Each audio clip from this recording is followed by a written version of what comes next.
The GT Challenge America rolls into California for Laguna Seca, and this race could be the race that changes the championship. With just 2 rounds left to go, who will take control of the points lead after we're done here today? Hello, everybody, and welcome. I'm Jesse Lee, joined by Austin Devonshire, Stewie, of course, on the broadcast cameras as usual. Halfway into the season, Austin, and we are here at Laguna Seca, the only non-new track in this championship. A lot of familiarity here. We expect Porsche to do well. Expect some other cars maybe to show up as well. Championship, though, for Hugo Merrells, who is not in a Porsche, could be at stake today. Yeah, I mean, totally. I mean, first of all, not very often we get to come to America, so to be filling in and coming to these tracks is quite amazing. And as you said, it's a multiple horse race. We get that a lot here at RCI. You get a lot of drive, a lot of championships where that it goes down to the wire a lot of the time, and this is why we love this kind of racing. And no, looking at Hutchinson on board there. The back end of that Porsche looks a little bit squirrely, but that just seems to be it's just Porsche things. But I've also seen that these cars have been fairly competitive on these tracks so far. Really has been. It has been an interesting championship thus far. Today, I feel, is going to be a huge monkey wrench. Not only are the teams and drivers a lot more familiar with this particular racing circuit in ACC than any of these will go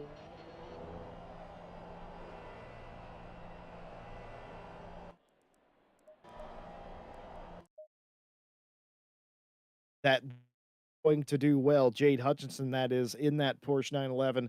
That is exactly what we have seen in practice thus far here today. Do keep in mind, though, something very interesting, and I love pointing out this stat. The World Tour that ended just a few weeks ago, whenever we came here for the Laguna Seca round of the World Tour Endurance Championship, there was a GTR on pole position for that race. And, well, we'll see if that continues today. Bach, of course, in a GTR. That's the reason I bring it up. And Bach has consistently been inside the top 10. Can they do some damage here today? Yeah, I mean, it's interesting to bring up Bok actually. Seeing him in other championships again, he's been a very consistent challenger, and obviously it's slightly different car choice. You wouldn't normally expect to see the GTR in the current, I suppose you could call it the meta for this game, but obviously it does seem to have some kind of pace in it. So we'll see what they can do here tonight. Looking at Anderson in the M4, is the M? Yes. So currently in seventh place, but still 10 minutes of qualifying to go. So these are just provisional positions for the time being. As we're coming down the corkscrew, it's amazing just how much elevation change it really is. You don't really see it in the car as much as you see it from these outside cameras. Going to be a bit of a challenge here tonight. Yeah, whenever most people come to Laguna Seca, they first of all, I believe they think of the corkscrew, but I don't think they consider how much elevation change there is all the way at the bottom of the circuit, the Andretti hairpin, all the way to the top of the corkscrew. The corkscrew itself is a 3 to 4 story drop to the bottom, and it actually isn't even that. It continues down into the gully here for the penultimate turn, and it's just it's a very hilly track. It's got a lot of undulation in it. It's for me a very divisive track. If I'm doing well here, I love it. If I'm not so much, a huge fan of it. And I was reading some of the drivers' chat earlier today. They echo that sentiment entirely. I can't agree more with them. It's one of those tracks that if you are in the right car or you are first in this particular circuit, you absolutely love it. Had bad experience here. It is a nightmare. It's a very quick lap around here as well. Qualifying in the final 10 minutes, Jade Hutchinson, no surprise there. P1 in the 726 Porsche, a 21.582, half a second quicker than the 51 Ferrari. That's Hugo Merrells, your championship leader, coming into this stage in the competition. And look at Morgan McCall, the South African, in the 540 Mercedes AMG, 3/4 of a second out of the pole position. That will matter very little because they are in third place.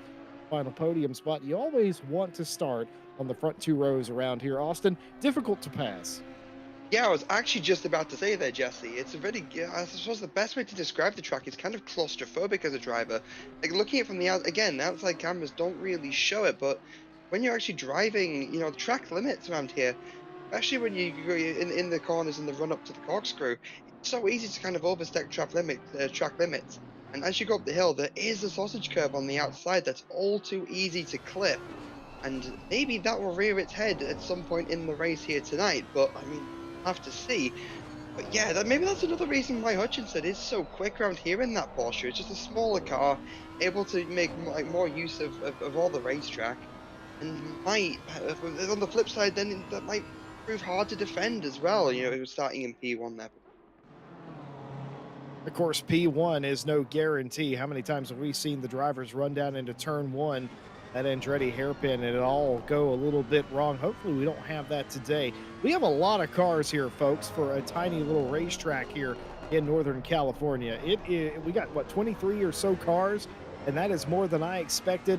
Sometimes, and I'm not going to blame drivers for this explicitly, but sometimes if you're in a championship and go to a track that you're not quite fond of, you're not in it to win it anyway. Sometimes you just, sometimes you just decide not to travel that particular weekend, we'll say, and that has not happened here. The drivers that have signed up for the GT America Challenge here on RCI TV have shown up, and that's going to make things incredibly difficult for them, not only here in qualifying, but in the race as well, simply because of traffic. We'll see if that continues. Bach P14 currently in that GTR. Hutchinson continues to lead the way. No movement up top. McDonald is P4. They're 1.2 off of the pace. Santana, who I believe is third in the championship, down in P5. Not too bad for them as well. Lindrup, Alvari, uh, Edvardson, Daly, and Gomez, your top 10. And that's Arlavi, by the way. I did pronounce that incorrectly. I don't know why that's so hard for me to say. John Razor goes P8 in the 699 Honda. That's another wild card for the America tracks. The Honda, not too bad around here. Yeah, I mean that's always been kind of the thing in the ICGT tracks. The NSX, from what I remember, has always been a bit of a not an overpowered car by any means, but a bit of a top pick. Very quick on Kyle Army as well, and Bathurst. So yeah, I mean, interesting as a race. Obviously, a lot of talent behind the wheel there as well. We've seen them in other championships too. I mean, I'm expecting fairly big things from the 69. Jared Hutchinson going across the line again, maybe slightly quicker, extending the gap to 0.637 seconds onto Mills there in the Ferrari. John Daly about to cross the line too. Where will they come out? Let's find out. That will be staying in no, it's Woo! P6. That's P6. That's a big jump up into the top 10. Well, Jordan Daly has come to play in that very striking race Ventura livery, the very nice colors on the Mercedes. A car that around a lot of tracks outside of the Americas has struggled recently in ACC. Not the case on the Americas tracks with the America BOP. It has done very well and treating Daly very well there with P6. A couple of cars in the pit lane here. They'll be making the final adjustments. That's McCullen Santana who are in the lane. Everybody else, pretty much other than Sam Smeets, are out on the track. Scheckerman has yet to get a lap in. So is Smeets and Ripper, but Scheckerman might do this time and does. P15, a 23.360 for them. Good enough for a top 15 spot. Now, several more laps to try and improve on that. Dan Edvardson in the 180, the Brittany Buddies car. Don't know what that means. Oh, over the curb there. A little bit sideways trying to get the car in the line going over the corkscrew. Austin, I've got to ask you as we enter the final.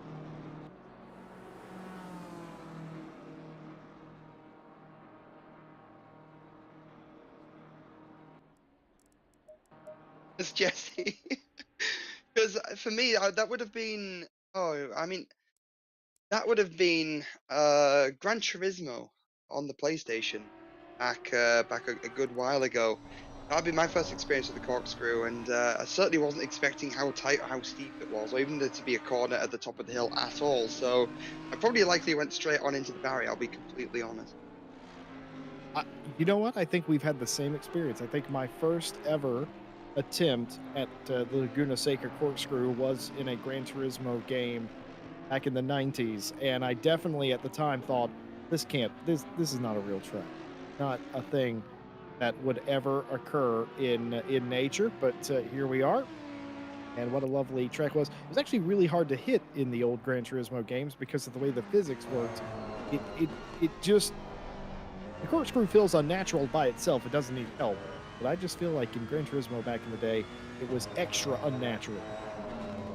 Yeah, I mean, it's amazing how far simulators have come. I remember when Gran Turismo kind of like described itself as the real driving simulator, and no, it's amazing. We've gone from Gran Turismo to games like ACC, and a lot of stuff we're doing here tonight, and testament to how far these games have come. And Hugo Mills up on their time, coming through the final couple of corners.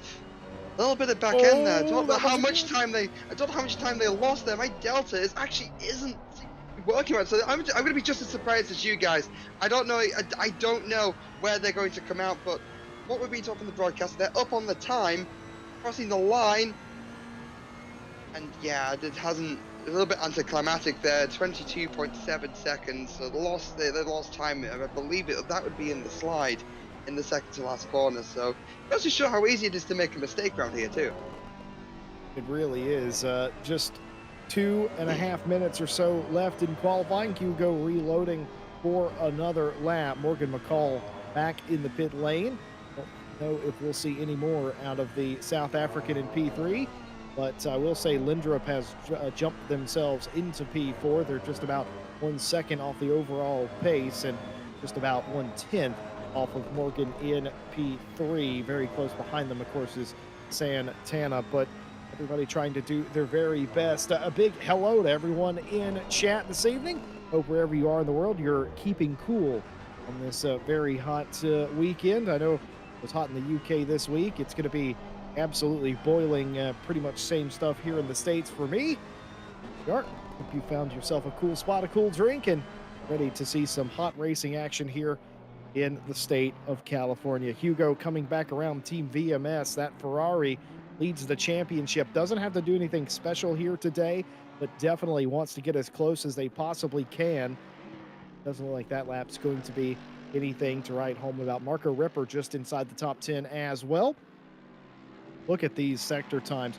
Nobody in Hutchinson's ball field, nobody even remotely close to the 726. Yeah, I mean that is such a quick time. I mean the Porsche, very very strong car, very capable car.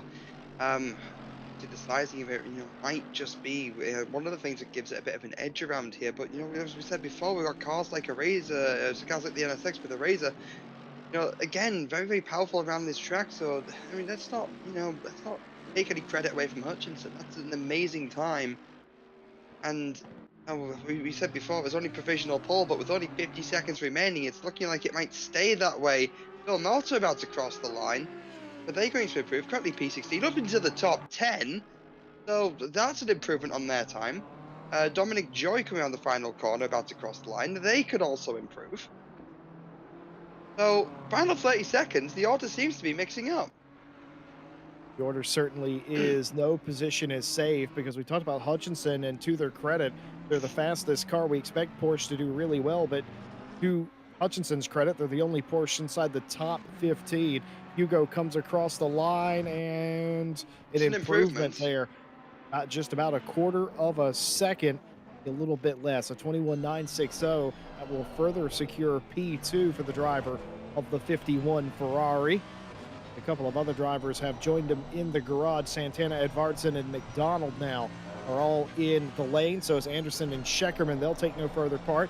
Gordon Daly, who was as high as P6 earlier, going to try and take that race Ventura Mercedes AMG up a few more spots. P10 right now, and a whole host, a hundredth would gain you a spot in this case, just about. A little bit of an embellishment on my part, but you get the gist. P8, a 22.8 flat for Jordan Daly, and they will likely start P8 as more cars abandon their final laps into the pit lane. Hutchinson, by the way, did improve again over another 10th. Quickest lap was a 21.387. Ivo coming to the line and driving off of the racetrack, the traditional end of race style where everyone just drives off into the dirt. Yeah, I mean, and I'll be there qualifying over Mills as well, coming around the final corner for the final time. They did improve last lap by about 2 tenths. Is it going to be enough to improve again? It It is an was. improvement, but still zero point 0.3 of a second behind Hutchinson. So it goes to show just how fast that 21.3 actually is. But you know what that was? That was a little bit of confidence boosting for Hugo Merrill's your championship leader knowing that, hey, I might not be the quickest car out here today, but I'm the second quickest. And of course, results of qualifying confirmed Jade Hutchinson on pole in the 726 Porsche 911.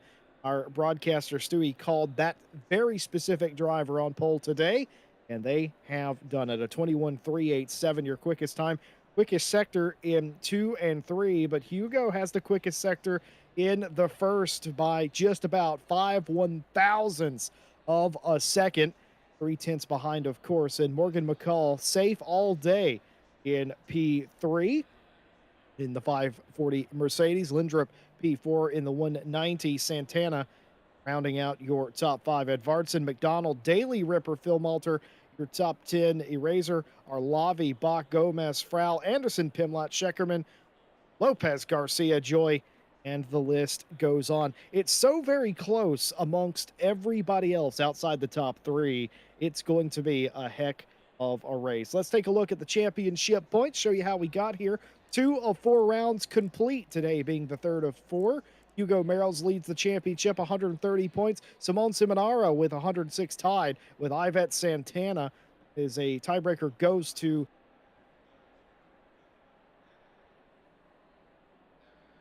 would be broken, but regardless, sitter today on 72. He will have gained a few because he is on pole. That will be a little tighter for P4. Wisniewski in the 272 with 63 points.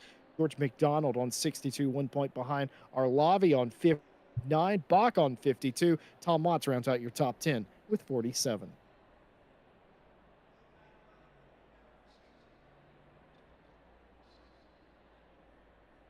Outside the top 10, look at a little something like this. Martin Lindrup with 46 points could do some damage in the championship points today. They finish where they qualified. Jose Jimenez, 44 points. Carlos Frau on 42. Pablo Lopez Garcia, 37 points. John Arazer, 32. Joe Dauber, 26. Dan Edvardson with 25. Goran with 24. Neil Pimlott on 21. And Marco Ripper with 19 rounds out your top 20.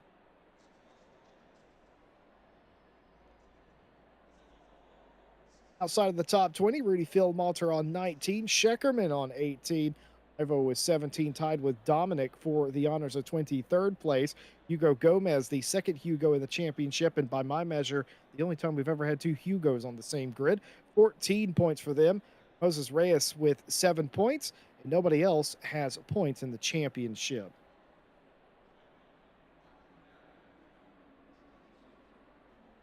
And of course, a dash instead of a goose egg means that they have retired from the championship. Well, Austin, it's close in the standings. It's close on the racetrack. Your predictions today, not so much for who might win this race. We're not going to go there. We're not that cheap. What I am going to ask is if you are from fourth on back, where it's less than a tenth per position, how do you come out on top today? I think it's same as any race, really. You just can't. It's a race of consistency. Where you just sort of like sit behind the leaders, sort of like gauge where they're at, what they want to do. Because then, if Hugo is able to challenge Hutchinson going into P1, that's going to slow them up. Obviously, the times between those guys, there's not enough of a gap for it to. I don't think Hutchinson's going to be able to run away. Is what I'm trying to say. So if they're fighting and slowing each other up, if you're like 4 or 5 cars back, just sort of like hang back, see what happens, try and like take advantage of any openings that might kind of present themselves, or dare I say, wait for potentially an incident. Um, there's no point in getting caught up in somebody else's mess. So there's a lot of ways it could go, and I think playing it safe might actually be the better option. It's a long race. There's no need to be too aggressive at the start. We have inadvertently started a Gran Turismo discussion, and we're very very interestingly reliving our childhood, and we'll always say that about the GT games. They are excellent entry points into racing in general, and I think for a lot of racetracks that was our entry points, and some of them are rehashing some of the original times they had went to certain tracks. Gran Turismo 1 and 2 coming up a lot, and wow, yeah, it's one of those things. Who would have ever thought that graphics, technology, and physics would have come so very far? 97 though is starting to become quite a long time ago, despite the fact that I would like to think that it was just a few years ago. It definitely been very, very long time. Austin, were you alive in 1997?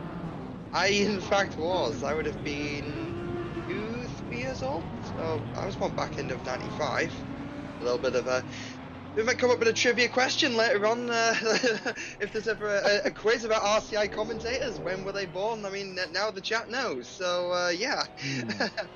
So yeah, no, I remember '97. '97 was one of the first racing games I ever played on PS1. So that I'm also reading the chat now. Colin McRae Rally. That's one of the ones I remember playing. One with the Subaru on the front cover, and the Toka games. So Yep. yeah, I mean that's a flash from the past, and here we are now. You know, we're all a bit older. We're all doing different things. We all have our own lives, but racing is still the thing that we all come back to. And well, here we are. I will say, while we're talking about Toka, the very first Toka that ever came out, who would have thought Codemasters would go from that? I mean, Codemasters existed before the Toka series came out, but that was realistically on PlayStation 1. That was the one that realistically put them on the map, and it introduced the world British touring cars. It introduced me to a lot of tracks that I love today. Donington Park, my favorite track to this day because I had Toka Race Driver on the PlayStation, and I fell in love with that track. Introduced me to tracks like Thruxton and places I would it would have been another decade before I would be introduced to them in other different racing games such as GTR, GTR2. Had I not had that game, and lovely stuff, and you could also unlock a tank in that game. A little fun with the race car drivers, and that's always a bit of fun as well. Well, we've went down memory lane. Now it's time to go down the front stretch and eventually sometime down the pit lane, perhaps for some of the teams. We'll see how it goes. I can't see any way Hugo's going to be able to wrestle the lead away from Hutchinson, the Porsche in front. But if I was anybody behind the front row, I would be a little bit concerned, hoping for a clean start here. Of course, no live stewarding today, all done in the post race. So any penalties you see are because of track infractions. One pit stop to give. Everybody will have to do. Pretty confident 25 seconds in the lane. 5 more seconds get you a set of tires. Will anybody make the change today? I don't know. As we get ready for green, and there it is. The green flag's out, and Hutchinson very clearly in the lead. Hugo has to go slightly defensive. Down the inside is the Mercedes of McCall. McCall trying to make it around. Mighty Dude take two. He might do it. Side by side for P2. Side by side, the entire grid behind the front runner. Yeah, McCall, a really, really amazing start there. I think that Hutchinson had a great start, so did Hugo. But Hugo just didn't want to really challenge too hard going into T1. Maybe backed out just a little tiny bit, which put them under fire from McCall. And McCall able to sort of make mount a challenge, but not able to get by into P2, but slips into P3 quite happily. I believe that was around. Is that one of the Race Ventura cars? It looks like definitely pink and blue. Oh, And a that's the car off car the off. Audi. Is that Phil Malter? I think that might be. And there we go. That was the corner I was on about before. Just where there's a sausage curb on the outside. It was Santana that was off. So yeah, no, just pushed a little bit too hard. Very fast corner and very easy to kind of be pushed out of the camber and be pushed wide and going wide again. That's one of the Ferraris. That's Santana. Yeah, that's Santana again. Just going for a bit of a look off the track, and I mean, well, what a lap one. That was incredible, and I would say mostly kept clean. A couple of small incidents, but I don't think any damage for Santana. Let's flash you back and see what happened to Yvette Santana. Might have spoken a little bit too soon. See exactly what happens here. Oh, Definitely some yeah. contact. Gets the worst of it, I would say, though. Yeah, I think so. Just kind of a little bit of contact there with the number 40 and just kind of pushes Santana wide onto the gravel. So, and it's an honest mistake to make, but again, it's a very, very narrow part of the track. So overtaking it is going to prove a challenge. And that's the first of what I think are going to be several casualties throughout the race so far. Hutchinson, fastest lap, lap one. Doesn't really mean too much because the track cars are still bunched up in traffic. Looking at Trevor Anderson now. I mean, the BMW is kind of running in a bit of a gaggle, really. Yeah, and that's going to be the name of the game with qualifying being so close. The reason I've harped on that and kept pointing that out is because you get these trains, and if you make one mistake like Santana did, you're going to the back of the grid. Santana P23 the last time through, they've gained one spot, but that's really bad for them as they are third in the championship. Pablo Lopez Garcia here has just run a little bit too deep. That means they're going to give up a couple of spots. Case in point, I hate that that happened to him, but I love that he proved my point so nicely. That's it. And looking at it was like Garcia. It was like Garcia there. Just you run two wheels onto the grass, and it seems like quite a small mistake, but it costs you so much time. Obviously, Laguna Seca, not a whole lot of grass, but there was a whole lot of sand, and sand will slow you down a lot more. That's at least what I found around this track personally as a driver. And I'm not sure if we'll see. I'm not sure if that'll prove itself to be somewhat correct tonight, as we see Scheckerman sending it on the outside of turn one. Are they able to get the switchback in that Porsche? I'm not entirely certain. On the back of Anderson there in the 74, but still trying to find a way around. Sam Smeets again, a few cars back, trying to find a way around the other Porsche chap and the other no, way around the other BMW 17 of Frau. Trying to make a move going down into, I believe it's turn four, turn five. Not able to make anything stick though. Well, the race is definitely on. It's a 1 hour race, a pit stop everyone has to take, 25 minutes stationary in the box. And what you do in it in that time is completely up to you. Oh, 53 no. off. That's 53. I saw Garcia's that. off. Yeah, I What? saw the yellow flag and just Oh, lost it the on the sand. XPD driver. Yeah, just lost it a bit on the sand there, it seems, on corner exit. Just, again, you tag a wheel, if you tag a single wheel, it kind of locks that wheel up and sends the back end of the car around. And that's exactly what we've just saw there with Garcia. The limit on this track, you can really push it, but there's a very fine line to pushing it too far, and that is what we've just found out there. So, yeah, back on with Alavi, the 189, trying to chase down that GTR of Christian of Bach.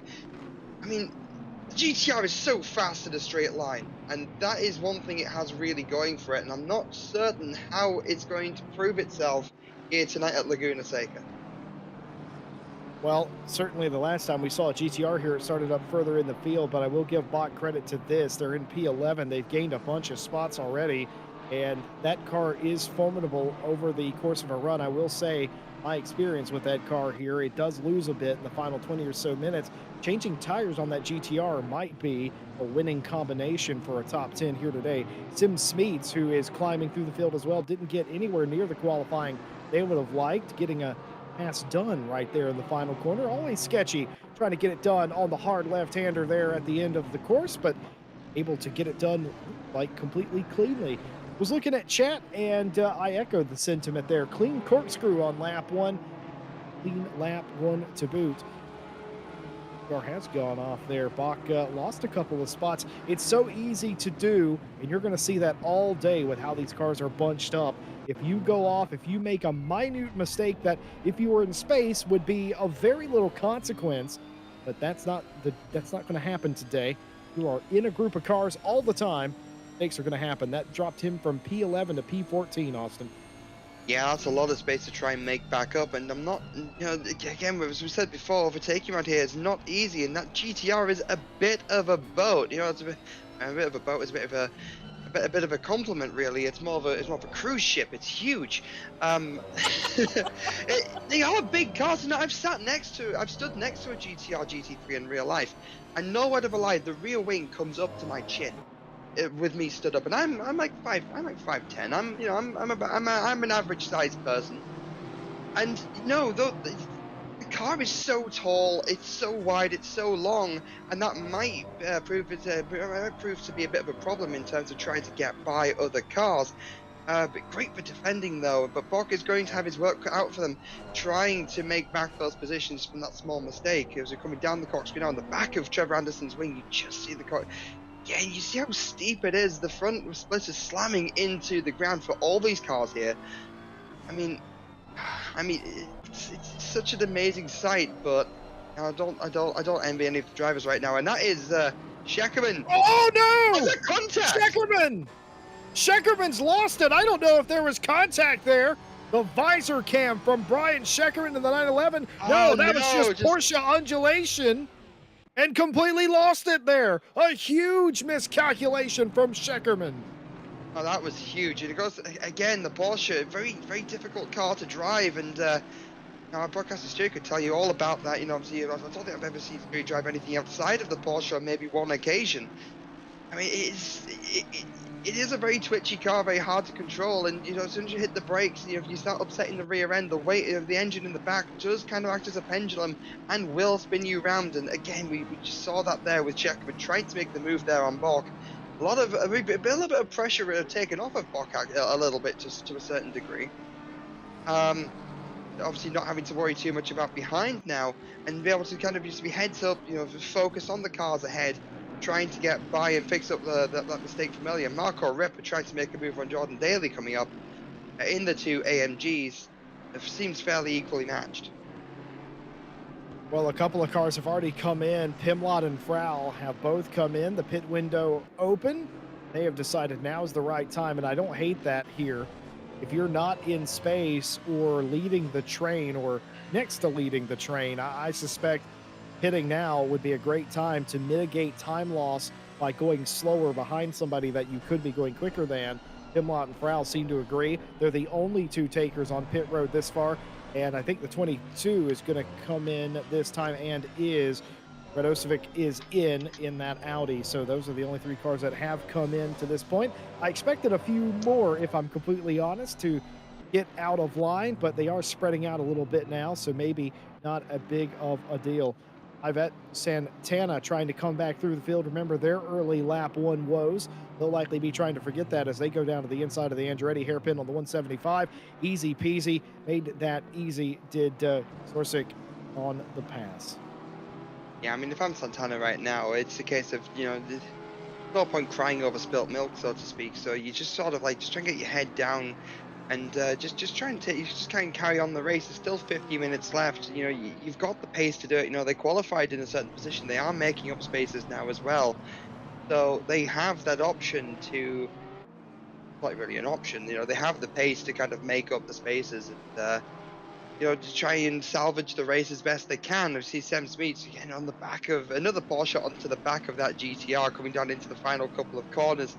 Might have to run up the inside there. Thinking a bit better of it from our camera angle there. It looked like Smeets could have done a bit of a send up the inside, but opting to tuck behind the big old GTR and going down into T1. Not as close as they were though, so might need to. Well, will need to pull the car up a bit closer to have another attempt. As you say, there are cars that are starting to take the pit stops early, and this is where strategy can come in. You know, in the next 10-15 minutes, you know, you're going to start seeing cars trying to get the undercut on the cars around them for position. But in terms of positioning, look at Hutchinson. Hutchinson 3 seconds up on Hugo Mels there as well. So I predicted Hutchinson might not quite run away with it, but I seem to be proven wrong here. I don't know, Austin. I think that Merrill's being able to keep up with Hutchinson to the tune of 3 seconds in 10 minutes. I think that's a major victory for the Ferrari driver because it could have been, in my mind, a ton worse, considering how big that gap was at one point in qualifying. It's not quite that bad here. I would call that within striking distance. Something else to consider as well, of the three cars that have pitted, the only one still on the lead lap is Neil Pimlott. Now that's important because Pimlott is just in front of your leader, Merrill's. Tim Smeets trying to go by Bach in the GTR. Going to drag race down the front straight here at Laguna Seca. But yeah, the 103 of Pimlott is just in front of Hutchinson, and Pimlott probably will not let Hutchinson go, trying to fight to stay on the same lap and also try and work their strategy, the very, very early undercut pit stop that they've done. So that's going to be interesting to watch as well. As interesting as watching Smeets and Bach go at it. Bach was having absolutely none of that. Yeah, I thought it was maybe it's a touch aggressive of a block there from Bok. Yeah, try almost driving across the front of Sam Smith. But they had the racing line. The Smith wasn't alongside, so technically within their rights to do so. I mean, Bok wants this, but Bok is defending pretty hard, and no wonder losing those positions a few laps ago. And you could see Anderson in sight as well. From the front window of that GTR and down the corkscrew now, and checking back in on Brian Scheckerman. Obviously, Scheckerman lost it, trying to overtake Bok into the final corner 2 or 3 laps ago now. Demoted down to P20, and again, another driver that is on a recovery drive, same as Santana, same to a degree as Bok. So, I mean, 47 minutes of the race left to go. Strategy still have a pit stop to make. Anything's possible at this point. It very much is, and we'll continue to monitor everything going on in the race. Keep in mind, Checkerman's on a recovery drive of their own, had that very bizarre spin in between the penultimate and final corner here, trying to gain position on Bach, I think it was, and just lost it. The balance on that car gave out on him in that particular instance. But now, this battle inside the top five, Lindrup in P4, Edvardsen in P5, and these two going at it in cars that could not be more different if they tried, despite the fact that they're colored the exact same. Very nice looking tandem here, but get the feeling Dan very much wants to get by Lindrup. Yeah, I mean, I could imagine that will be the case. I mean, it's always difficult when you're racing a teammate, isn't it? You don't want to be too aggressive, but at the same time, you're still racing your own race and you do want to get through. So, maybe do you ping across to the other team? Do you did you try and make some kind of communication and just gently ask to to move out the way, or do you just try and take it, the racing way, and just by being quicker than the guy in front of you? And there's options there for those two drivers, potentially. Jordan Daly still defending on the back of from the back of Ripper and McDonald. I think McCall and Daly were fighting as well, and the Mercedes traded Mercedes behind Daly as well, the 666 and the 40 of Ripper and McDonald. By the way, my theory of Pimlott holding up Hutchinson had absolutely no merit or water to it. Couldn't hold water, that is, because, well, Hutchinson's already by and quite clear. So, never mind what I was saying about that. And as far as I could tell, Hutchinson was not even in the slightest inconvenienced by Pimlott. Of course, I guess Pimlott also knows that they're still the furthest car up the field of the ones that have pitted. So that is something you could take with you. Scheckerman driving off of the racetrack now. In the past, they have had rallycross style events here, but this ain't it. I mean, I can't really imagine rallycross style events at Laguna. I mean, the sand seems so thick, and it's really opening up for a Star Wars joke, I feel. But I'm not going to go that cheap, as we see Dan Edvardsen trying to look for a way around their teammate of Lindrup, going down into T1.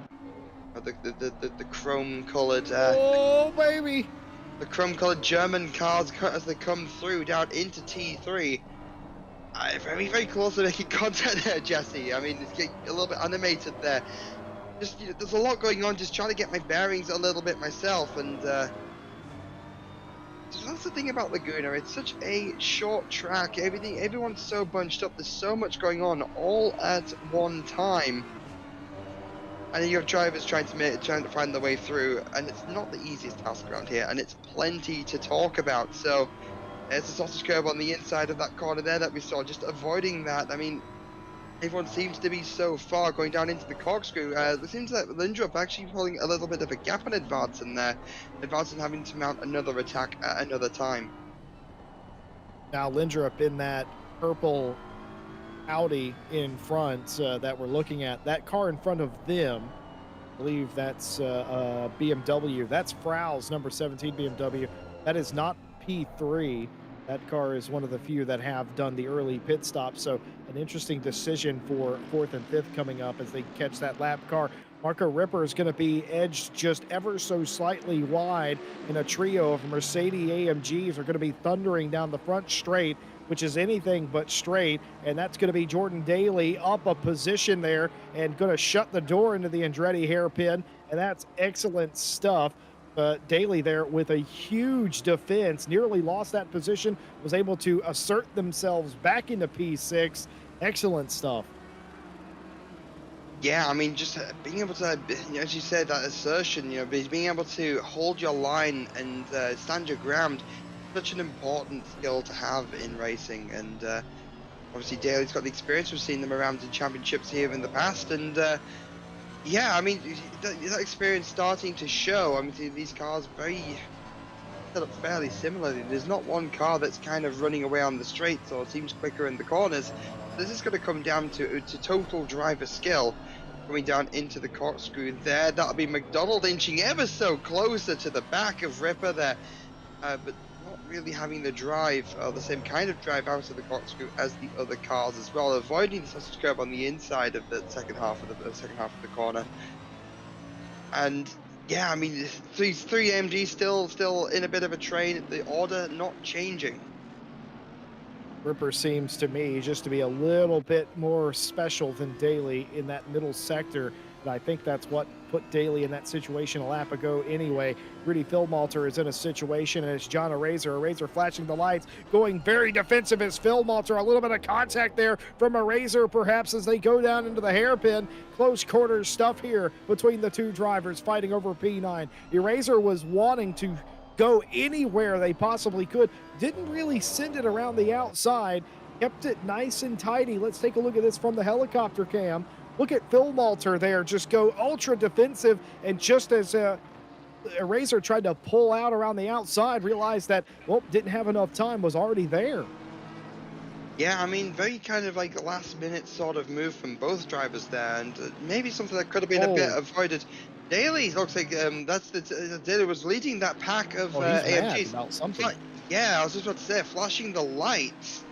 So something has happened between those AMG cars to allow the 666 and the 40 to overtake that Race Ventura car. I'm not certain. I'm not sure if we actually have one of those, and that's Daly. Oh, he's off. That's Daly. That's off of the corkscrew. That's off. I believe it's top of the corkscrew. Just not deliberate. Was that just pulling the car off? Is the damage? What happened? What happened to that Race Ventura car? Racing inside the top 10, and this is what happened. Get down into the Andretti hairpin, technically turn 2, a little bit of a bump, a nudge, and see you later, son. Yeah, a little bit of a bump and run there, as you say there, Jesse. And I'm not entirely certain how much damage that would have done to the car, or if that would warrant what seems to be the retirement. I'm not seeing Daly on the driver's list on the side, so that would mean that they have in fact potentially quit out of the race. So I'm not sure if that's just frustration coming. I mean, they say the cars aren't real, but the racing is, and emotions do run pretty high in these races. I'm just wondering what happened. Trevor Anderson off as well. So we're starting to see these mistakes off onto the grass, just losing the back end, hitting the front into the wall. I believe that is turn 5 in the distance there. And that's also Anderson retiring back to pits, with that then just disappearing from that list in the left-hand corner. So it's another car that we have seen retire from this race. 21 cars remaining out on track at the moment. I mean, it's starting to heat up, Jesse. Yeah, it really is. You know, you have little accidents, and it changes the race's complexion entirely, not only for yourself but everyone around. I will say that was a suspicious exit from Daly, and I know that he's had to do that on a couple of occasions for personal reasons, and wonder and I fear that might have been what occurred there. All the best to Daly and the family. But we continue racing here. John Razor, speaking of racing, is continuing to work on what is now P8. That's Rudy Philmalter in front of them. Of course, a couple of other cars have now completed their pit stop. Lopez Garcia has been in addition to the rest of the group. And this race very well and truly on for P8 now with the daily exit. And Razor, after that one ill-fated move, just got the timing a little bit wrong. I'd have been caught off guard by Phil Malter dipping as far inside as they possibly could. And ever since has not really put a move on him. Last time coming into the final corner, briefly thought about it, did John Razor, if I'm honest. Thought about sending it down the inside, realized not nearly close enough. But he's going to try this again, try to get as close to the back of Phil Malter as possible. But no, lost it there in the penultimate corner, nowhere near close enough. Yeah, I mean, it's a shame to see. It's a shame to see kind of like a lot of these mistakes sort of being made, and the drivers having to sort of pull the space back as we're going three wide down towards turn two, down into the hairpin. That'll be Gomez in the M4 up in front with Smeets looking to take the position and has taken the position from Alabi. Alabi losing out to both Gomez and Smeets there. So the McLaren dropping back the order a little bit. Smeets looking down the inside as well onto the 515, going down into turn 3 and or into turn 4 even. And making that stick. So the Porsche is proving to be very, very quick at the moment as well. With Smeets being able to take to kind of sort of pull that double overtake. Bock in the background there on their recovery drive. So that's some great racing. All kicking off now. This is the point where the cars are no longer handling as well. You've had some fuel burn off, so the balance of the car's off. You've had some tires burn off, so the tires aren't as pristine as they were. Look at this. Phil Malter trying to defend around the outside. A Razor going down the inside of the corkscrew. You don't see that move all the time, but there you have it. Well done. Phil Malter will lose that spot to a Razor, but like you said, Austin, incredibly brave. Yeah, a move like that on the corkscrew, it requires trust and confidence. Confidence in yourself, confidence and trust in yourself to hit the breaking point if you're in a Razor's position, but trust in the other car as well to sort of see you coming and give you the space going into what's already a very difficult corner to sort of deal with. Sem Smeets as well, not only getting past Gomez, but onto the back of Phil Malter now as well. Phil Malter under pressure to lose potentially another position, having just lost the one to Smeets. Thinking better of it, giving Smeets the inside line. I don't think that Phil Malter really put up too much of a fight there. Maybe just trying to avoid contact, or maybe there's something up with the Audi. As you say, tires and fuel burn off is a thing right now. And that might be an influencing factor in that R8 there. Again, the Porsche, you talk about fuel burn off, a very interesting point about the Porsche, which Hutchinson is also having to deal with, as is Scheckerman. With the fuel tank being in the front and the fuel burns off, the front end starts going light, so you start experiencing more understeer. It's hard to get the grip in the front, it's hard to get heat in the tyres in the front. It's only an 18 degrees track right now as well, speaking of temperature. So track is fairly quick, but could be difficult to keep those front tires in an active kind of heat zone, and that might be what Smeets might start struggling with. That is Lindrup coming into the pits there as well. They were fighting with Edvardsen for quite a few laps. A Razor under pressure now. Smeets just holding up through the order at the moment. Yeah, Sim Smeets started near the back of the field. I'm not quite sure where, but they were near the back of the field because we remarked about how there was only one Porsche anywhere near the top 10. There were no Porsche. There's only one Porsche on the top 15 or so. Smeets has been coming through this field. Whatever they lacked in qualifying, they have in race pace. And there's nothing better than that to a race car driver to have that in your back pocket, is it really? To say, okay, yeah, we're not good in qualifying, we know this, but I have some fantastic race pace, and that's exactly what you're seeing here. Smeets, it wasn't just a few turns ago, was getting by Phil Malter, and now on the back of a Razor. The Razor fought so hard for this position, and a little bit of a wiggle there. How many times have we seen a Porsche already today do that little wobble there, a little unbalanced, but saves it. Still very quick, no harm, no foul. Again, the tires aren't in the best condition right now. Now is the time you start thinking about what you're going to do. Will you take the extra 5-second penalty and put on tires on this stop? I think some teams are absolutely going to do it today. Eraser is going to get a bad corkscrew, and that's going to lead into Smeets getting a run here. A little bit wide again is Eraser. Eraser's going into the pit lane, and that will release Sim Smeets. I'm wondering if that was a move from Eraser, just to sort of like concede that battle. Could maybe see it being a bit of a fight. Potentially both cars losing time there, and if Eraser takes the stop now, avoids that fight, could potentially uh, could potentially just sort of like save themselves a little bit of time, maybe get a bit of an undercut in the process, as that is Smeets joining onto the back of McDonald's. We saw McDonald and Ripper fighting with Daly earlier on in the race, and Daly almost within the top three at one point in time. So as you say, I don't just want to kind of echo and kind of parrot what you're saying here, Jesse, but you're entirely right. Smeets started more towards the back of the grid. Has the race pace, kind of pull it up not just into the top 10, but taking it like deep within the top 10, fighting for P6 right now. And I don't think Ripper is too far up the road either. Yeah, you can see Ripper and in fact Edvardsen just going towards the corkscrew now. So if Smeets keeps this momentum up, they could be challenging potentially, maybe, dare I say it, for a podium. Yeah, Smeets right here on the back of McDonald. McDonald has had a really bad Oh, couple of laps. that Smeets was thinking about going to brave. the inside. That is not a passing zone, son. I would ill advise you to try that. Flashing of the lights, wanting to get by Oh, McDonald. What I was going to say is McDonald has had a horrible couple of laps up in the corkscrew, was right behind Ripper, and an ill-fated move maybe, or maybe just got loose, and then it happened maybe. again on the following lap. The tires are something amiss on that Mercedes AMG, Maybe but about that nothing exit, amiss Jesse. on Smeets Porsche, and that's going to be a nice move into Oh! one, but a crossover move. Will we see a double crossover here? No, we will not. What an excellent bit of racing between these two. Smeets is desperately trying to get it done and nearly loses it in three. No! Nearly losing the car. That'll reset him again. As much as fast as that Porsche Oh is, it is no! definitely on a knife's edge.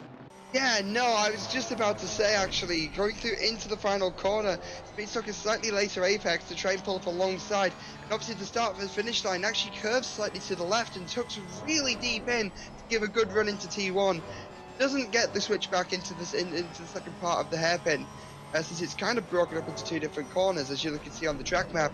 But again, just being squeezed out that little bit and losing as we've seen so many times, losing the Porsche a bit there and losing the time. But Smeets definitely wanting to take this sixth place position and knowing exactly how to do it. At this point in time, if I'm Smeets, I'm looking at McDonald, I'm seeing where they're strong, where they're weak, where they're struggling, pulling up alongside, late braking. Look at this! Is it going to be the same things we saw before? Later apex Oh, contact! McDonald crashed! Into the McDonald wall! crashed! I think they just got Oh! tangled. I think they just got tangled in with each other. We'll see this in a replay.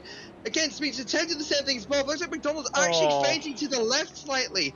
Doesn't take the corner exit. Doesn't run onto the exit curb, and kind of turns across Smeets a little bit. And that's going to be a difficult one to call for the stewards. Obviously not live stewarded, but that will come across the steward's desk from the outside. I must admit, from what I can see, if I'm Smeets, I'd expect McDonald to take that exit curb. But it doesn't seem like McDonald put the car in that position, and that caught Smeets a bit off guard. So it's a difficult one to call, but that will promote Smeets into P6 for the time being.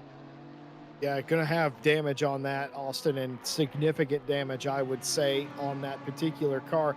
Uh, make up your own opinions at home after seeing the replay there. The stewards will deal with that, of course, all post-race stewarding. Of course, if that is reported to them, they will have to render a verdict. I will refrain from doing so, but I will merely say that I think McDonald caught Smeets off guard right there just a little bit, and Smeets was none the wiser, had no idea that that was going to happen, and ended up being in the wrong place at the wrong time.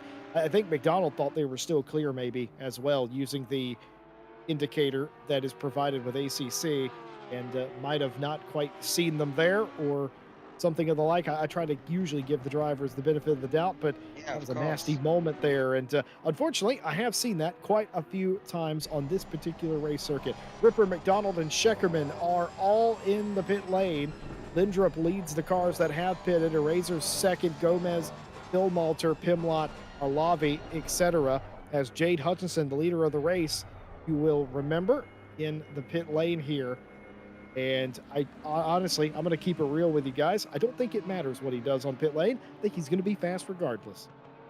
Yeah, I mean, even if they do lose the position to Mel's here, they have the pace to get by, and we've seen these Porsches. They are Speed's demonstrating, especially, they are able to make up these positions despite it being difficult to overtake around here. Look at Garcia now coming down the corkscrew. Again, looking to make up some spots. There's a lot of a gaggle of cars, as you say, Jesse. They are in the pits right now of Zorisic, Checkerman, and McDonald, and this might be kind of healthy pickings for the 17 and the 53. Actually, no, it isn't the 17 in front, is it? Is it? Yeah, no, it is a 17 in front. So, will they get by in the cars in the pit lane? I think they will. There's the Aston Martin. Where is the Aston? Zorisic, yeah. Zorisic, yeah, and there's 175 Aston on pit exit now, so they will make up a few positions. Sam Smeets, currently in provisional first place, obviously hasn't made the stop yet, but at least for a brief period of time, can say they have led here tonight at Laguna Seca. Well, Smeets leading the race still has to pit a couple of cars yet to do so. Morgan McCall in the lane, Edvardson and Joy in. That leaves the top three still to do their stop. Smeets, Bach, and Santana. And what I can tell you, before the most recent set of stops, and we will have to update you with Hutchinson, Merrill's, McCall, and the like, but I can tell you, Lindrup was the only car up until that point that had not taken tires. Everybody else valuing new tires over a 5-second quicker pit stop here. That tells you a lot. I mean, we can visually see it, Austin. The cars are struggling out there. Yeah, there's a lot of cars, they've got a little bit of wiggles on, they're running wide, they're starting to show signs of the tires basically dropping off, and in this temperature, obviously the colder track temperature, in theory, the faster the track can be. So, the harder you're kind of pushing the car, that you're pushing the tires, they're graining even more, and that creates kind of like a spiral, like kind of like effect, in that, the faster you drive, the quicker the tires wear, and that is exactly kind of what's happening here. With the cars pushing it so hard as they are, even just to stay ahead. We've seen some amazing battles going on, some amazing attacks, some amazing defenses. So these guys aren't holding back here tonight. Um, Ryan Checkerman still recovering from that spin from earlier, hanging in 15th place, which I believe is kind of where they were when the incident they were involved with kind of happened. So already kind of made back at least those positions. Alavi 7 seconds up the road. I'm not able to see with the difference in lap time between the two of them, but they might be in the running to catch up before the end of the race. 25 minutes left to go. That was Sam Smeets as well, defending against the 53. But no, it wasn't defending against 53, because P2 right now is Bock in the GTR, and Hutchinson, who has pitted in the well, let's once the cars have stopped, will be P1. Smeets coming into the pit lane now, and where they come out now will be where they will settle. Christian Bock opting to stay out for at least another lap. Still 23 minutes of pit window open time. So so Bock holding P2 till Hutchinson can catch up. Martin Lindrup as well. I'm not sure if they're going to be able to make the position up on Smeets, but again, totally a possibility coming down the corkscrew now. You like stats, Austin? I like stats. I love stats myself. Here's a stat for you. With Bach leading that lap, that means that the last three Laguna Seca races here on RCI TV have had a GTR lead at least one lap. Ain't that something? That is something. You know what? Let's see some love for the GTR. Right? It is incredible. They, of course, they led the World Tour. They led. There was a GTR that led pretty much the same way that Bach's doing it now in the last race I did here as well, and now today. GTR, a viable option again, and I am a huge advocate for that. Drive the GTR. We all could use a little more GTR in our lives, and the way that it is BOP'd now, it can be competitive a lot of different tracks, as we found out in recent memory. And pit cycle just about finishing out. One or two cars left to do so. Smeets will be P8.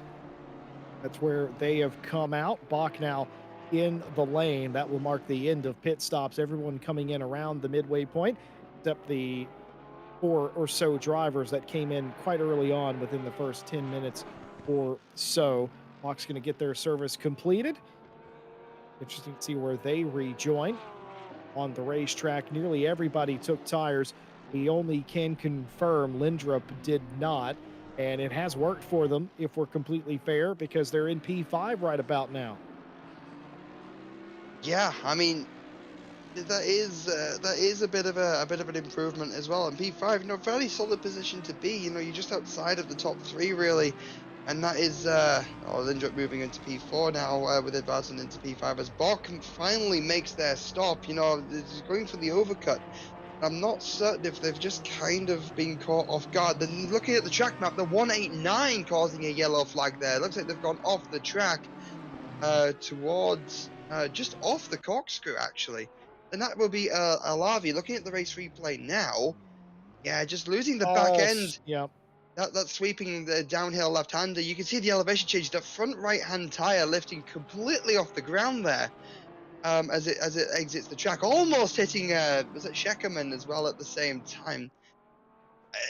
That was that was a really close rejoin, but goes to show, just these cars tires, they are starting to drop off, and we are starting to see these kinds of mistakes now. But the back end starting to get a little bit loose, and still 20 minutes of the race left to go. There's still a fair chunk of the race left. Shanti wants some more stats. I got some for you, Laguna Seca style stats. This is the fourth race that I've been a part of in recent memory. That's this year here at Laguna, where a German car was dominating, but at some point the race was led by a Japanese manufacturer. We've had NSXs and GTRs lead here on all of those races. So the narrative for this year here at this racetrack remains intact today. Stats for you right there. Well, the pit stop cycle has concluded. Hutchinson back out in front of Merrill's, McCall in third place. That's all copacetic, going well. Edvardson is only 1.2 behind Lindrup. Lindrup now P4. For the moment, that no tire pit stop has worked for the 199 Audi, but will it continue to do so? Because Edvardson is catching just a little bit. Ripper, Smeets, Razor, Gomez, Phil Malter, your top 10 right now. And Smeets, with that later pit stop, we'll say, has sort of worked out for them. They're P7, 4.6 off of Ripper. I think that'll do nothing for them, but help them continue to go forward. Ivette Santana go the long way around. It is an option you have. You can make that work, but I'm afraid it might not. And somebody's going to have to give here, and it will be the BMW of Pimlott. Yeah, maybe flashbacks a little bit there for Santana. Obviously, that was the cornering, kind of the move that kind of put them off in the first place back on lap one. So, not a comfortable place to be back in, and that's the two. I think it's the Brittany Buddies cars that are fighting there. At least, yes, they are teammates. In fact, if the livery didn't quite give that away, just wanted to confirm as Well, we switched cars there and viewing them. It looked like the R8 just goes slightly wide, running two tires onto the sand and losing the time as a result of that. So that'll be Lindrup dropping back a position, allowing Edvardson to progress into P4. But can either car mount a challenge onto McCall for P3? I'm not entirely certain they're going to be able to, but it seems to be the top three just kind of running their own races, really. Hutchinson 11 seconds ahead of Mills now, and that'll be a combination of traffic management and the pit stop. As well as just kind of having the pace to stay ahead. Merle's again 23 seconds ahead of McCall, but all three cars running in their own little bit of no man's land. Sam Smeets, again, we saw the progression that they made earlier on in the race. 19 minutes remaining, and they're once again catching up to the back of one of the Mercedes, and that will be the 666 of Ripper. We saw them fighting with McDonald earlier. We saw them fighting with Daly. Can Sam Smeets put themselves into a position to challenge for P6 once again. Well, I got more good news if you're this driver, Sim Smeets, because you are the second quickest driver on the racetrack. Of course, second only to the leader of the race. That's good news for Smeets. That is really bad news for any driver in the back half of the top five. I mean, again, only good things to say right now about Smeets, and the way they've kind of handled this race. Obviously, he got involved in a little bit of an incident earlier on, but the stewards will have their piece on that. Um, but yeah, no, I mean, it's always commendable seeing a car come back from so far back into the top 10 in the closing stages of a race. Hugo Gomez mounting a challenge onto John O'Racer. John O'Racer's been involved in a fair few battles again this evening. Um, Notably on the one on Phil Malta, who is another car back from Gomez, but Gomez still not close enough to really mount up a challenge. Um, believe that is a laps car coming ahead as well, because the driver in front of Eraser is Smeets, and I believe that's an R8 in front of Eraser there. So that will be lap traffic. Certainly will be the case as they will actually just get out of the way. They're very respectfully done off of the racing line and definitely appreciated by Gomez, Razor, and the like as they get to reconvene their fight. Final 17 minutes of the race. Every team has completed their pit stop. And you may be wondering, well, what do the championship points look like? What can we look for in the finale in 1 week's time? Well, I am prepared to give you that. Hugo Merrill's will most likely, if they finish second, they will hold on to the championship points lead. Hutchinson, who is fifth right now, they've got, 72 championship points. And I don't think they'll be a title contender. They could play spoiler in the final round as well. We'll have to see. But Hugo really has just done a great job of managing gaps, managing racing drivers and teams that he has to do. And give a huge credit to Morgan McCall, mid-season sign up. Of course, if you're unaware here at RCI TV, we allow you to sign up mid-season. You don't have to be here at the start to be here at the finish. Morgan McCall signed up mid-season for the final couple of rounds. We love having the South African representation. It's largely ingrained into our DNA here at RCI. And Morgan, who sort of last year put everybody on notice about how quick they had gotten. And anytime they're in a race, they're a threat. They have joined, and well, they're going to likely get a podium here tonight, unless Ed Fartson has something to say about that. Lindrup looking behind him at Ripper. Ripper's trying to go the long way around in the Andretti hairpin. I don't know if that's going to work. He's definitely trying and thinking about it. And the tire gamble is, well, it was paying dividends. Now it's not looking so great. Just doesn't have quite the grip. The 666 a Ripper trying to go down the inside. Here there's going to be contact. Make sure you hold it, and he will. The 199 into the grass, and that's going to release Smeets. Smeets is going to get a free spot, and that's going to put him right on the back of the 666 a Ripper. Yeah, I mean, not taking tires seemed like, a smart move at the time. It's only an hour race. The tires can last, but as soon as fresh tires start pulling into the window, and as soon as you get some sort of temperature until you get them up to pressure, that's the 22 off as well. That's the 22 that was running in 21 place. Oh, Radosevic, huge. Again, just how many times have we seen that here at this racetrack? On this corner as well, we saw one of the BMWs go off as well earlier on. I can't remember who that was. I believe it might have been Gomez. Oh, there's the send. He's in there. Ah! Smeets is going down to the inside. Caught him. Oh, that's incredible stuff. I can't believe what I just saw. He wouldn't have been expecting it there. So that's why Smeets did it. He got just close enough and said, I'm having that. Yeah, that's just having the confidence to just take it for the inside. I mean, again, not really an overtaking opportunity. That corner is a lot quicker than it looks. But obviously, Sam Smith seeing that opportunity, pulling it into P5 now. I mean, again, I've been kind of singing their praises a little bit, and I feel rightfully so. They started from so far back and able just to make these positions up. And it goes to show that qualifying pace is not everything. Ivet Santana trying to find a way around Bock as well, going down into turn 2, going on the exit of turn 2, even going down into T3. trying just to find a way around that barge, but not able to really kind of make anything of it. And see, the GTR very quick on corner exit as well. That is the GTR strength. We saw it earlier in the drag race, believe it or not. I think it was with one of the Porsche, Scheckerman, I think it was. The GTR side by side with another car is so fast on a straight line, and this is where we're going to start seeing it pull away from the Ferrari. So the Ferrari has to kind of use its mid-speed corner agility and kind of and how good it is on the brakes to try and find a way through. But the problem with that, you have Phil Malta in front of Bok as well. So Bok's trying to find a way around Phil Malta, try to just kind of create a bit of a gap to Santana. Santana on that recovery drive. It's not going to be easy for any of the drivers here. It really isn't. I'm just going to quickly finish my conversation or my thought on the points. Hugo will, of course, continue to lead the championship. We saw Ivet Santana a moment ago.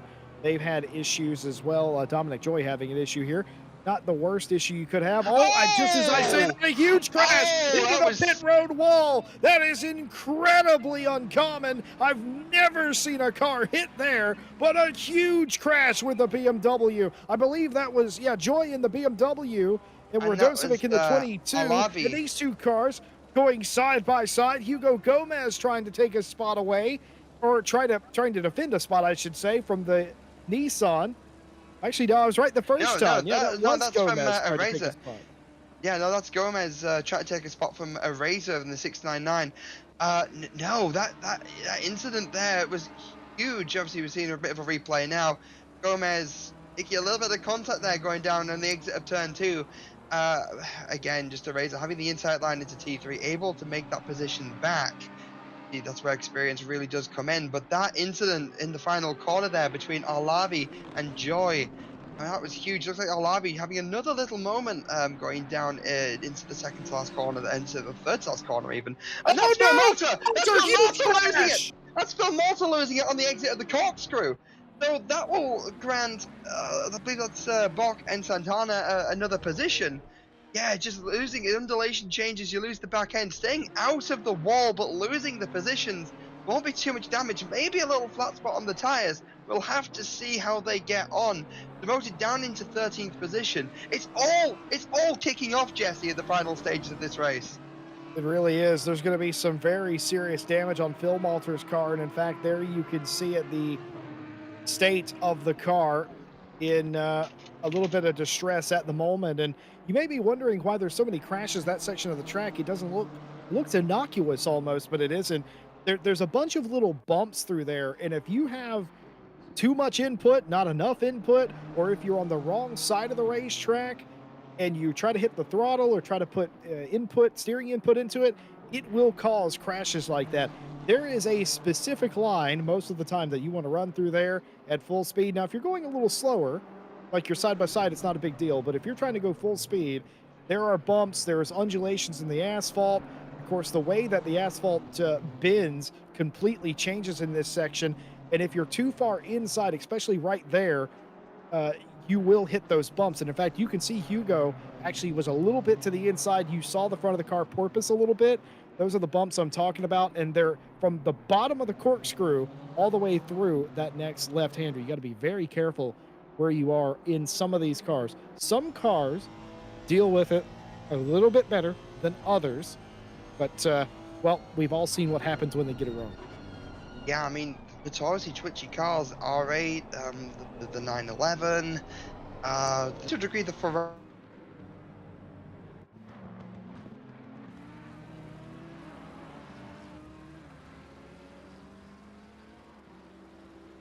GTR are a bit softer on the bumps and aren't as badly affected.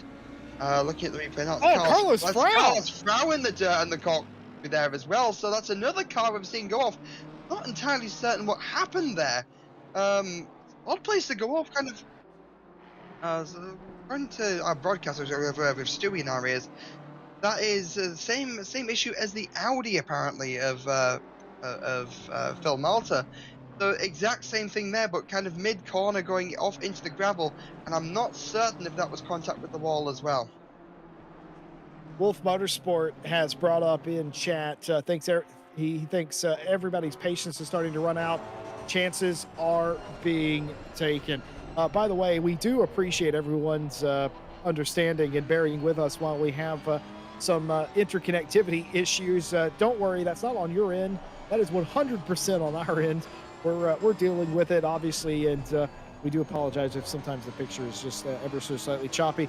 We're aware of it, and unfortunately, there's not a whole lot we can do, and it's not a big enough hindrance to keep us from bringing you the race. Thank you all for your understanding and patience in that matter as we have the final 8.5 minutes of round three of the America Challenge today.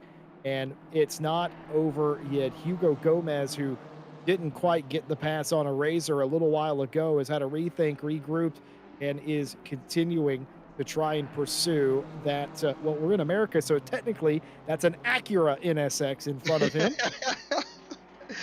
No, that is true. That is true. Acura obviously being Honda's American sort of is it a brand or a division or something like that. It's a But full-on brand. Apparently, they Honda refers to Acura as its luxury brand. The oh, more you so know. it's kind of like Infinity or Infiniti to Nissan. It's oh, is it like Lexus to Toyota or something like that? It's just owned by the same company, but it's the same yet different. And that's a Indeed. razor kind of bringing that to you now. And again, a razor showing great kind of endurance in a way, just to sort of like keep Gomez at bay. These guys have been at it now for a good few laps. And 7 minutes left going. If a lap is 1 minute 20 seconds, realistically, we're looking about another 4, maybe 5 laps. Um, if my calculation is correct, don't trust my maths. I mean, Jesse, you're the maths guy out of the lot of us here. Um, but roughly 4 or 5 Go laps on, remaining. insert math. Thread. And so guys, Jesse is basically RCI's calculator. If any maths questions, just put them in I'm chat. I'm not a sure. good calculator, but I am the calculator. But again, that's still 4 or 5 laps. That's still opportunities for Gomez to try to manage expectations and find a way around a race. I mean, you're keeping up. It's one thing, to kind of have the pace to keep up, but it's another thing to find the gap, get that M4 by that NSX. And well, there's still the opportunity to do that. Yeah, so it's still got the opportunity to do that. And looking at the order now, doesn't seem to be an awful lot going on. Smith's obviously with that charge earlier on, still 3.6 seconds behind Advarson. Advarson's 6.7 seconds behind McCall. Still a bit of a gap to make up there, and I'm not certain if they're going to be able to challenge for yet another position. Looking down the order, you got Sheckerman, who's only half a second behind Pimlott. But there's not really a whole lot else going on besides that.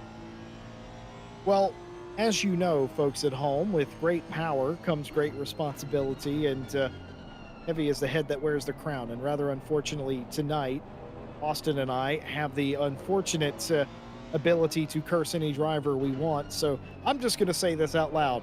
Isn't it interesting how we didn't have any penalties in this race at all? You said it now, Jesse. You've said it now. It is interesting because we've seen some of these guys really kind of push track limits, and some of them have been being bitten really hard because of it.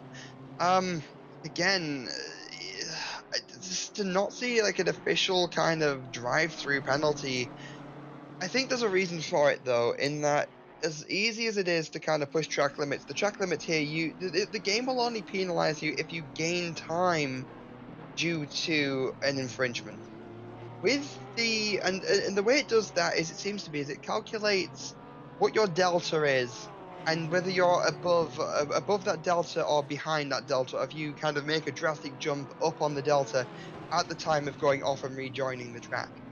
Now, the problem with doing that on sand is that sand really slows you down, and again, we've seen that several times. Cars have dipped one wheel, two wheels slightly into the dirt, and lost position, lost two, maybe three positions because of it.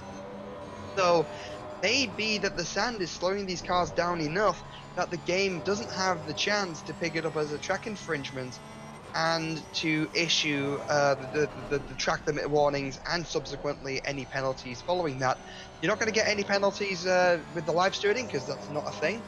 Though post-race penalties might be applied, and maybe we might see one or two, but no, in terms of what the game will actually give out, I mean, it's slightly surprising to not see a pit lane speeding potentially, but other than that, I think that the sand might be doing its way to prevent any of the game issues, track limits penalties from occurring.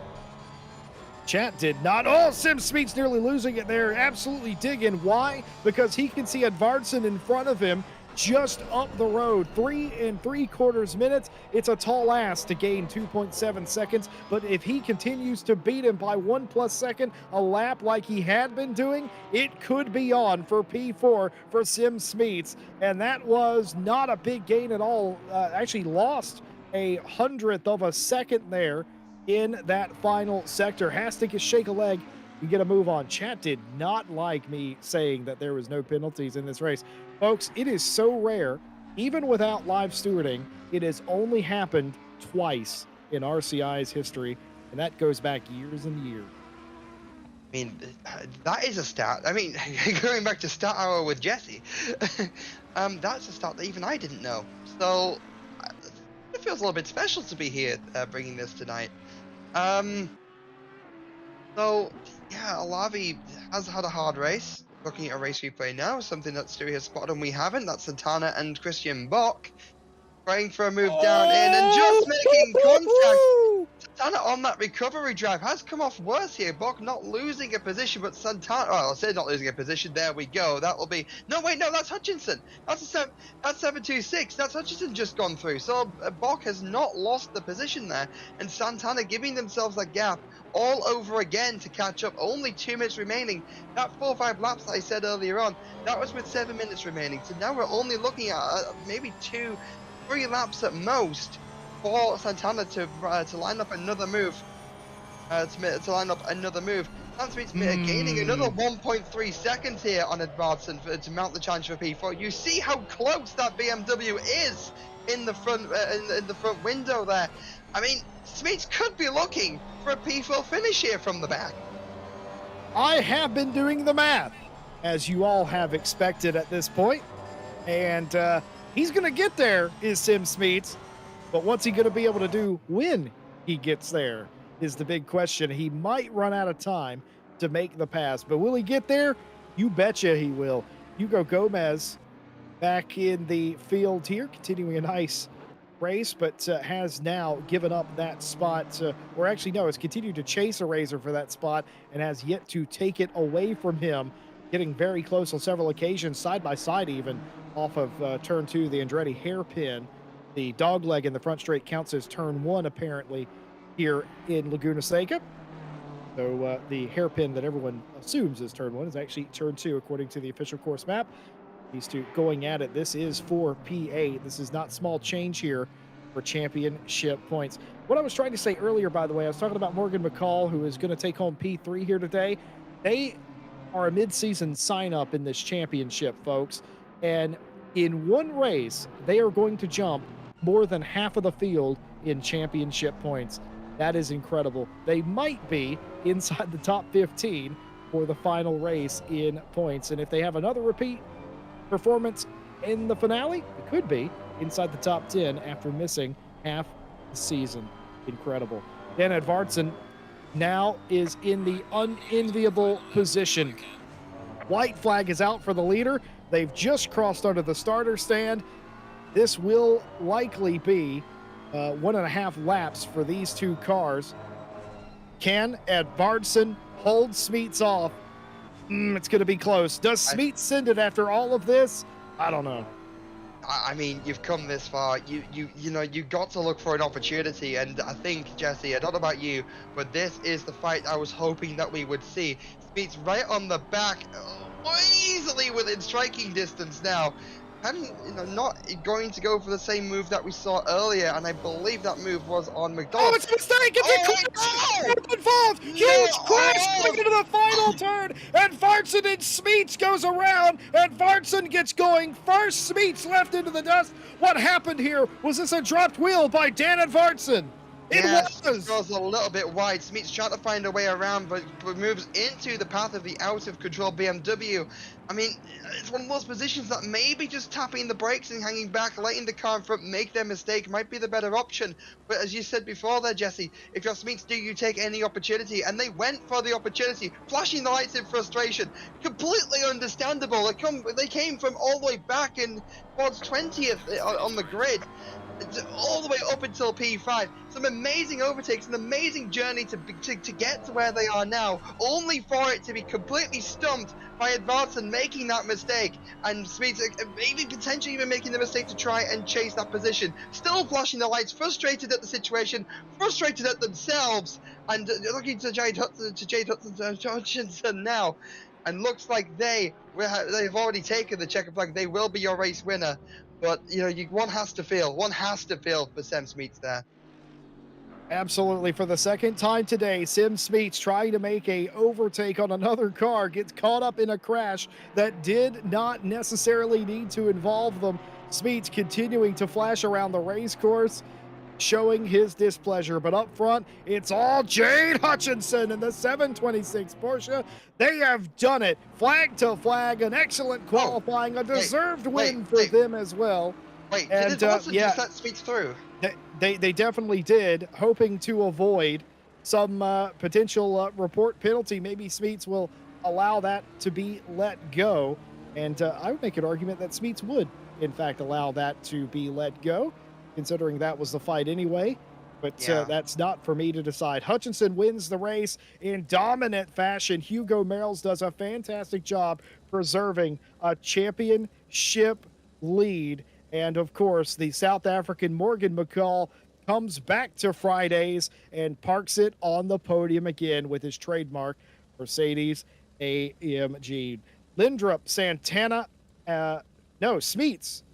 I'm not Smeets. sure what's happened here, but it's showing Smeets Yeah, in that's P3. qualifying. That's Oh, qualifying. okay. Smeets That's started from. qualifying. Yeah, Sim Smeets did start last. That's what our broadcast was trying to show us. He started dead last, and this is the finale. Merrill's McCall, Smeets, Edvardson, Ripper, Lindrup, Eraser, Gomez, and the GTR of Bach, your top 10. Well, Merrill's outlasted all of his championship competitors. Can he do it for one more week to gain a championship? We will see. Will Hutchinson repeat next week as well? Is a big topic of discussion. Tim Smeets, can they win a race if they manage to not qualify dead last from 23rd to 3rd plus 20? I don't need a calculator for that. Incredible run. 19. I do need a calculator for that. That's 19 places awesome. Yeah, I mean that race. We said this a lot. That race just had everything, really, didn't it? There's so much action going on. I wouldn't blame anyone for getting a little bit confused in the fog of war, so to speak. So, oh, that was. I need to sit down after that. That was that's pretty intense. I'm going to need to find a way to compartmentalize everything we have seen today. Folks, it's not all over. Next Friday, Indianapolis. And let me tell you something about Indianapolis. I've been a part of two broadcasts at Indianapolis, an 8-hour endurance race and a sprint race leading into next week's finale. I'm going to tell you something. That track might be one of the best hidden gems in sports car racing. Every race I've done so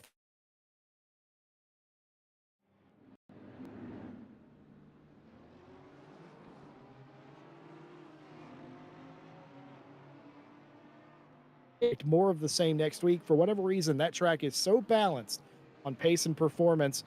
And if you don't have it at the start, I've noticed some of the cars come to the teams at the end of the race. Makes it real exciting. You won't want to miss it. Like, subscribe, hit the bell, do all the things.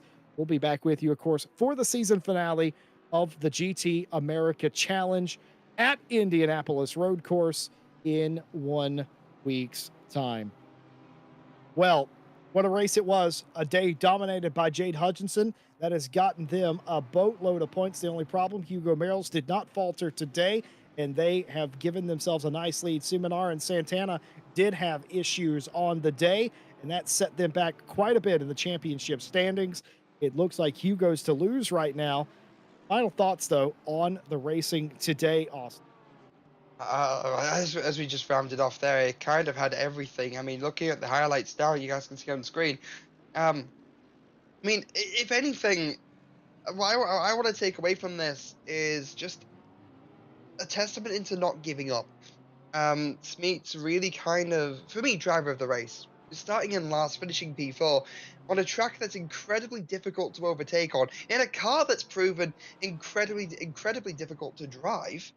Um, Anything's possible in these races, and it really does just go to show other people have misfortunes, and again, if you have that kind of racecraft and that kind of sense to hustle a car on through a pack, you can do so much with that. It's really kind of showing that through today, and to me, that is just amazing, honestly. I get annoyed when people say they don't particularly like Laguna Seca. I understand how it is a temple of frustration for some, but my God, does it make some fantastic racing. Every single race we've done here in the past year or so has been an absolute banger, today included. Battles all up and down the top 10. What more could you possibly ask for in a race? Of course, we'll be back with you next Friday. We also ask that you join the APAC crew over on Twitch for the second round of the APAC, was it Piston Cup is what it's called, on Tuesday. We'll link you to that when they go live on Tuesday. An all Australian crew for a all Asia Pacific championship. Wouldn't have it any other way. We'll be back with you on Friday. Austin, thank you very much for being with me on this week. I hope it wasn't too boring for you. Boring doesn't even come into the vocabulary for tonight, Jesse. It's been amazing, and just thank you for having me. I mean, obviously, I know. I believe this is yours and Ted's little championship going on here, and obviously Ted will be back here next week. As far as the scheduling is concerned, but no, thank you for having me along. It's been a lot of fun. I've had a lot of fun. It's been a great race, and yeah, it's had everything. It's been great. Thank you. Absolutely, our pleasure. And of course, a big thank you to our partners that make this race and every race possible, AK Informatica, for providing our server solutions, Driver 61 and driver61.com. You can get 25% off your driver coaching by going to driver61.com and using our discount code. The link for that is in the description. Driver coaching can and will make you a better racing car driver. It certainly worked for our admin team here at RCI. They have the trophies to prove that and back that statement up. And Fanatec.com, when making purchases of quality sim racing hardware from Fanatec at Fanatec.com, feel free to use our affiliate link. It doesn't cost you a single penny, and it helps us with things like server costs. It tells Fanatec that we sent you, and we would very much appreciate you using it. Thank you very much for that. And of course, a big thank you for everyone hanging out today. We had very minor technical difficulties. We appreciate you playing along with us. We thank you for your very kind words. We hope that you've enjoyed today's broadcast as much as we have, bringing it to you. On behalf of everyone here at RCI, the admins, the stewards, and of course the broadcast booth, I've been Jesse Lee, joined by Austin Devonshire and Stewie on the broadcast. We thank you for watching. We'll see you at Indianapolis for the finale. And until then, have a good night.